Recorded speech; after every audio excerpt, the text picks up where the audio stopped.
What's the most underrated animal? See, now that's almost a trick question because of the very definition of underrated. Because if everyone agrees that this one thing is underrated, then, well, it's really not that underrated. Same thing if I ask you what animal's overhated. Because again, if a majority of people can agree that one specific animal gets too much hate, then guess who suddenly isn't that overhated? And that applies to animals I can guarantee you've already thought of. Like, I'll bet at least one person thought sharks. Well, actually, sharks have gotten pretty good PR over the years. Mostly because we realize we murk hundreds of millions of them a year.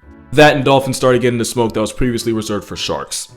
And believe it or not, gorillas used to get that same type of smoke too. Thanks to King Kong, there was a time where people saw our vegan bodybuilding cousins as violent, malicious hellspawns.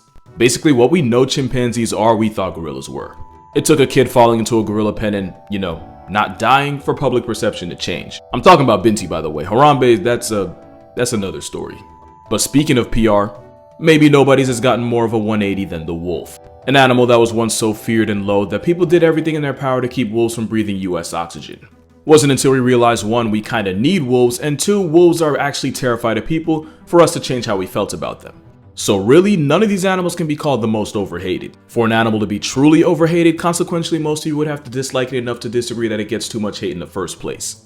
Which is why this isn't a shark, gorilla, or even a wolf video. But before I tell you what it is, we recently just passed the 2-year anniversary of this channel that again pretty much started by accident. So in the spirit of change and new beginnings and all that,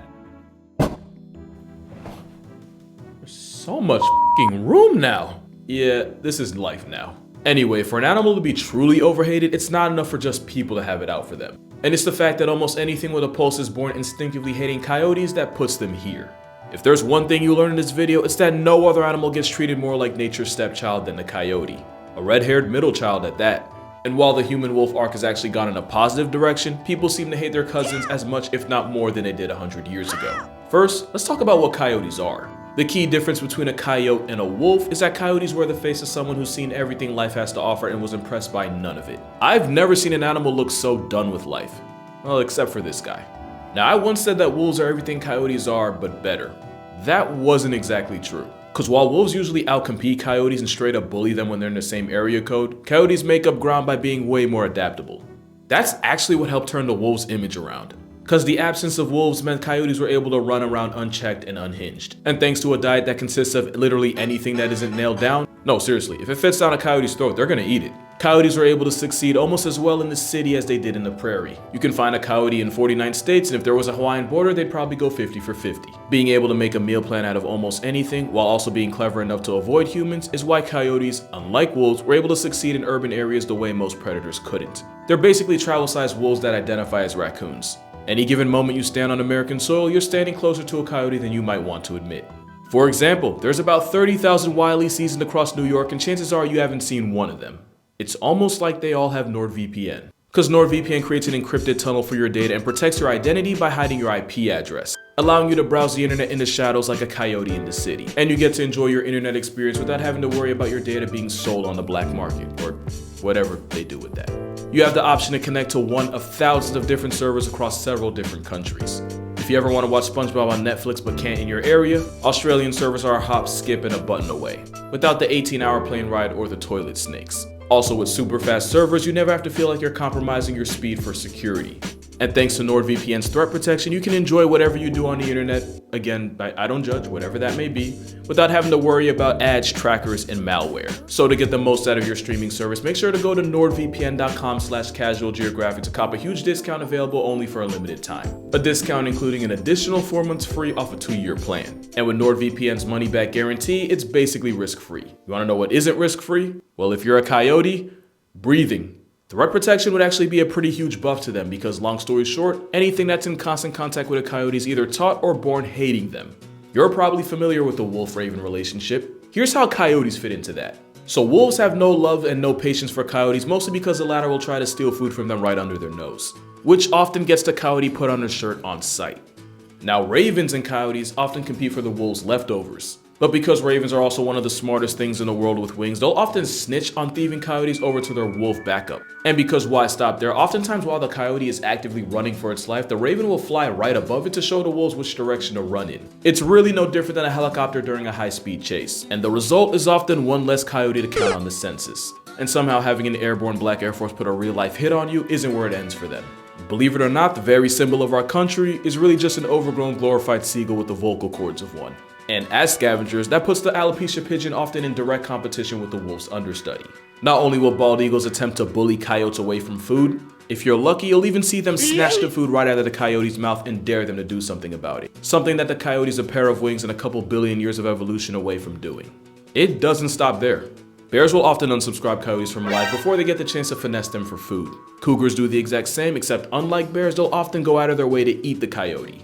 Once in a while, a coyote will make the mistake of stopping for a drink, only to get game overed by a gator. Even raccoons find a way to get their licks in, as mobs of raccoons have been known to attack and jump single lone coyotes. That's why it's never a good idea to beef with something born with its own ski mask. Donkeys come into the world with a raging hate bone for anything that even looks coyote in the face. Which is why not only will donkeys unregister coyotes from life, they'll also thrash and ragdoll the coyote's soul divorced corpse like a toy.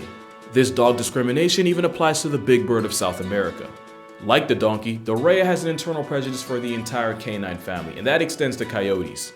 Coyotes aren't usually found in South America, meaning coyotes manage to succeed in being hated by an animal that hasn't even met them yet. And as for humans, well, like I said, Americans hate coyotes more than the metric system.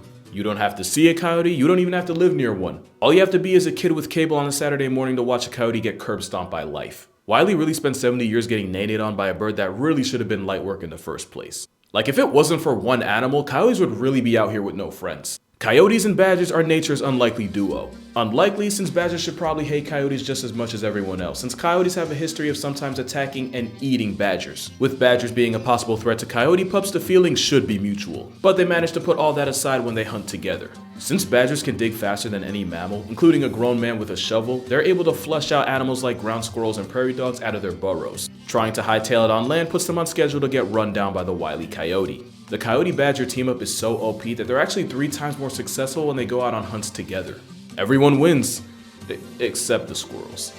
But like wolves and ravens, this isn't just a business relationship. Scientists have seen coyotes and badgers playing with each other and resting together even when food wasn't involved. Coyotes have been seen laying with their badger friends and licking them while the badgers would tolerate it. And if you know about badgers, tolerance is their love language. And it makes sense, since coyotes and badgers apparently go way back.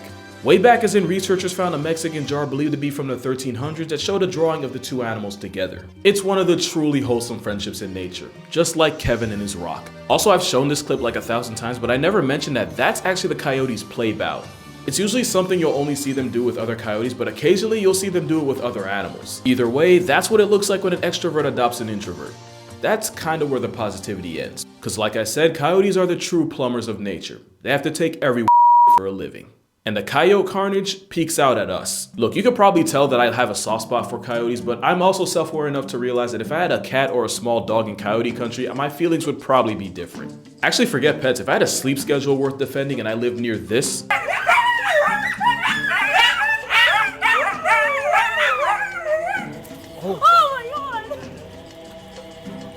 yeah, it would be on site the moment I'd have to hear that at 3 a.m. Other than being menaces to pets, a lot of people hate coyotes because they see them as an EDP level threat to children. Not only that, but if you're a farmer and don't have coyote insurance, I have to assume you'd also sleep with your life savings under your mattress like Mr. Krabs. Also, it probably doesn't help that they're the reason why Spider-Man doesn't have to be involved for Uncle Ben to still catch the wrong end of a fade. But you wanna know where a lot of the coyote hate came from? Seriously, you'll never guess it. Not with 1,000 tries. Mark Twain. I don't know what kind of childhood he had, but something clearly happened to make him hate coyotes as if one took his mother. Mark Twain in 1872 described coyotes as sorry-looking skeletons with gray wolfskin stretched over it, with a tail that forever sags with a despairing expression of misery. Man's really used his understanding of the English language to dunk on a lower mammal. He even called coyotes so disgusting that even fleas would dub them. He called it a lowly coward with teeth so jacked up that the rest of its face is constantly apologizing for it. One of the biggest mysteries in nature is what one coyote had to do to make Mark Twain invest so much time and malice slandering them. Like, I've never seen a human being so personally offended by the existence of an animal. And if Twain was around today, he'd probably post an exposed video about them. And that would be after canceling them on Twitter. But his coyote hit piece got so much clout that it actually played a big part in the reason a lot of people wanted them evicted. From the prairie, from America, from life itself, we basically declared war on an actual prairie dog. Except there was just one issue with this. Coyotes are canine cockroaches. They refuse to be killed. Seriously, it's impossible, and we've tried. Like, Australia gets a lot of grief for losing a war with a great value ostrich, but we've been getting got by a dollar store dingo for the longest. But somehow getting their lunch money taken by wolves constantly for generations taught the coyotes how to cope. In areas where coyotes are heavily hunted, they'll just have more coyotes. Usually coyotes come out by the half dozen, but in areas where hunters have the green light, they can have litters of up to 12. Coyotes even have a specific roll call for this exact reason. A female coyote will call out as a way to see how many coyotes are in the area. It's like their version of a verbal census. Well, if the female doesn't hear a lot of coyotes in response, that'll trigger something in her body to produce more pups. In one case in Utah, a rancher turned a female coyote into a widow. What did she do? Well, she left the area, found a male, brought him back, and continued making more coyotes. When it comes to coyotes, understand that 1 minus 1 equals 1. The harder we try to birth them, the harder they work to birth them. And no matter how much everything in nature wants them dead, coyotes will still be out here like, "You can't get rid of me." We hate the things we can't control. That's why coyotes get no love. And that's where coyotes get their get back on wolves. Because where wolves will often outcompete them in the same area, coyotes are that much more adaptable. And as much as people like to say they hate them, we're actually the biggest reasons why coyotes were able to take their act across every state that isn't an island. When we wiped out wolves to the point where we had to physically bring them back, coyotes took the opportunity to turn the United States into its playground. And like the canine cockroaches they are, they were able to survive and thrive in urban environments. Mostly because, like I said, they will eat literally anything. You can have a garden with apples, pears, and peaches and still suffer coyote casualties. You can leave cat food out for your pet, not realizing you're contributing to a coyote's calories. And as are the rules in nature, when you can eat anything, you can live anywhere. Especially because of another fact. Wolves often rely on pack structure to survive. It's the reason why you'll almost never see a healthy adult wolf in the wild by itself. Coyotes can run through life solo or in pairs, making it that much easier for them to fly under the radar. Speaking of pairs, coyotes are monogamous. They very much mate for life. As in, a coyote will find another coyote and decide that's its life now. Mother and father coyote will even go grocery shopping together because that increases their hunting success rate. And here's where they might just win you over. So a lot of their meal prep involves stealing from much bigger, much more dangerous animals like bears or wolves. So oftentimes it's actually the male coyote that'll go and scope out a possible bounty while the female waits off in the distance. If worse comes to worse and the male coyote gets relieved from life, the female coyote still has a chance to get away. And even though his kids have less of a chance at surviving without their father, it's better than the 0% it would have been if both parents got packed up. But the best dog father out there would probably be the golden jackal. While they're not the same, let's be honest, coyotes and jackals are like the metric system and whatever Americans use. If you call yourself an American, you probably call it a coyote. If you live literally anywhere else, it's probably a jackal. Coyotes and jackals pretty much have the same roles in society. And just like coyotes, golden jackals mate for life and the male will dig a den for his pregnant female, which he will defend with his life. Golden jackal couples also hunt together and they're 3 times more successful when they do. The father jackal is so devoted that if something ever happened to him, chances are his kids wouldn't pull through with just a single mother working alone. Coyotes are just as ride or die. Not only are they loyal partners, but female coyotes that don't have kids of their own during pupping season will often help their sisters or mothers raise their children. Coyote aunties are very much a thing and it means a world of a difference to the coyote pups. Speaking of kids, we gotta address the elephant in the room. And that elephant would be the coy wolf. It's exactly what it sounds like. You ever hear the expression F the ops? Yeah, wolves took that at its word. And like almost everything else, this one's on us too. Because while we were out here murking wolves like they owed us oil, the ones that did survive were low on options. And I guess if you squint hard enough at a coyote, it starts to look like a wolf. I like how out of context that sounded deep and profound, but really we're just talking about coyotes and wolves coitusing. To the point where the northeastern coyote is actually a hybrid that's 60% western coyote, 30% eastern wolf, and about 10% domestic dog, which I can't fully explain. The problem is, coy wolves are bigger than the typical western coyote, while also not being as people shy as the typical wolf. One thing about coyotes, damn it, they're gonna find a way. But the question is, do coyotes deserve the hate? Again, your answer may depend on if you've ever had a pet that got turned into coyote poop. But in their defense, because honestly, someone has to, coyotes don't usually see dogs as prey, usually just competition. And as afraid of them as some people are, coyotes have been responsible for human obituaries twice. Ever. Once in California, once in Canada. Squirrels and deer empty way more seats at family reunions, yet no one's out here declaring war on them. Also, there's a lot of myths surrounding coyotes. One of them is that they'll actively bait dogs into chasing them so they can lead the dog into a pack of coyotes waiting to tear it apart. It's not true.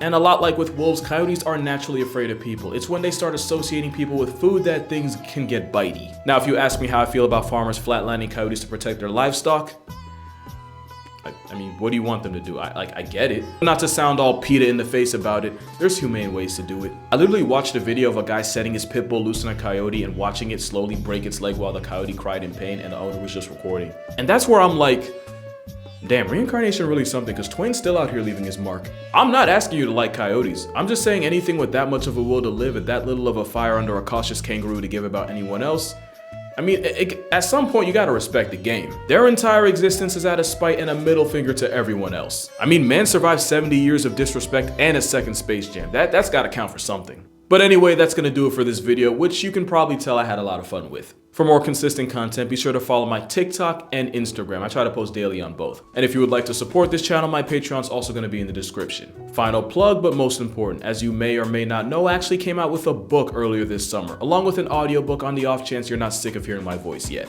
The book's called 100 Animals That Can Effing End You, and I think the title kind of speaks for itself. The link's also gonna be in the description. Other than that, drink water. For real, that stuff's important. Hug your mother. She's not gonna be here forever. Respect coyotes, I guess. Thanks to NordVPN for sponsoring this video, and I'll hopefully see y'all in the next one.